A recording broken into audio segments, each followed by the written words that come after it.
ఉన్నావంటే ఎదురవనా, అన్నిపై ఉన్నావంటే నిదరవనా, కలలే కన్నావంటే నిజమై ముందుకి రానా, కలకై ఉన్నావంటే కథనవనా.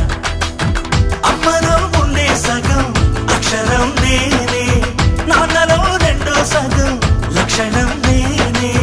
అమ్మ తోడు నాన్న తోడు అన్ని నీకు అన్నే చూడు, చెల్లిపోని బంధం నేనమ్మా, చిటి చెల్లెమ్మా, వెళ్ళిపోని చుట్టం నేనమ్మా.